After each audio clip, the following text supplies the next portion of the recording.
Our series, Show and Tell, will take you inside some of the great libraries, both public and private, to explore books and treasures from Jewish history.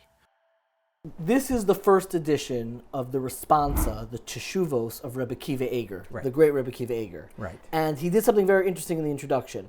He wrote a letter to his children asking them what? To publish this book beautifully, the paper should be beautiful, the fonts should be beautiful, and he even asked for them to include pictures in the book. And the pictures are whimsical. But before you even get that, generally when books were published in Warsaw. Warsaw books. Was it an issue? Was it a concern? Warsaw books, especially a little later, were terrible because why? They were printed on acidic paper.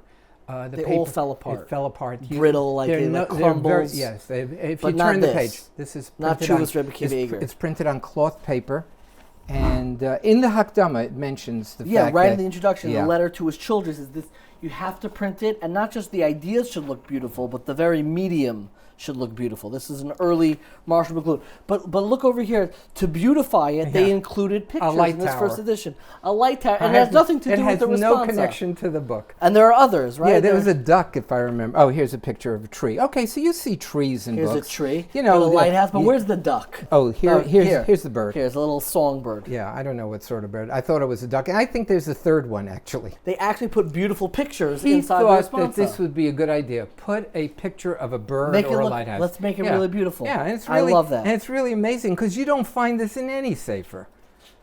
Now, I always have to ask, what is the first edition of Teshuvos for many years, the Teshuvos Rabbi Akiva Eiger did not go for much money. Lately, it's been going for more, also around $1,000, $1,500, and I'm very surprised. There's been an uptick in the important Sfarim, Amudei Tavach, Sfarim that are...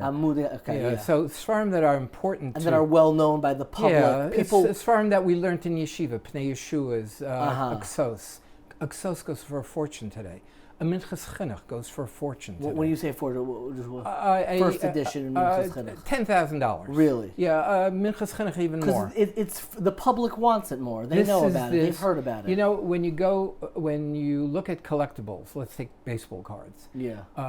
My era, people of my age want a Mickey Mantle card. Yeah. People of an earlier age, and even now, wanted Babe Ruth or Ty Cobb or Lou Gehrig. You want the person of your childhood.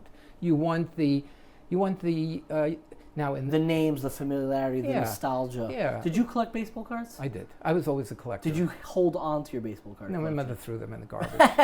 But not the Rambam. No. Okay, that's good. Yeah. So that's the Rabbi Akiva Eiger. So what's this? This is a medallion that was done in Berlin, and this says Tsuras Rash Bahag, Rabbi Akiva Eiger Zatzal. And then it says... The image of Rabbi Akiva Eiger. Yeah, this is it's a gold medallion. Yeah, it's not gold. It's not real gold, but it's gold. A really cheap kind of... chipping a little bit. Yeah, it's chipping, yeah. And it says Abad the Kilas Kadosha Posen, of Posen. The chief kind of legal authority in Posen. Lezichron Yom Ptiraso, in memory of his yahrzeit. Tishrei, Yud Beis Tishrei, Shnas, Tov Kuf Yud Gimel or Yud Beis? I think that might be a Gimel. Could be a Gimel, yeah, maybe. What year is that? 1838. 1838. And this was issued in 1938. 1938. Who issued it? The city of Berlin. Community or the Jewish community of Berlin. This is Andenken Rav Akiva Eigers zur 100 Wiederkehr seines Todestage. So the 100th year of his... And they gave it out to who? To the Gemeinde in Berlin in 1937 September of Berlin. Berlin. This is This is right before the Holocaust. This is the last major Jewish event that took place in Berlin. Before the Holocaust. Hitler was in power since 1933. So how did this survive Berlin 1937? Well, I have to tell you, I heard that there are knockoffs. This I bought at an auction. I was told that it was real. And it was done September 18th, 1937. So that must be the 100th year, because Tishrei is September. I didn't put it together. He died in 1838. And this is in 1937, the 100th year. Yes. And this is like on the footsteps of the destruction of European Jewry. Jewry.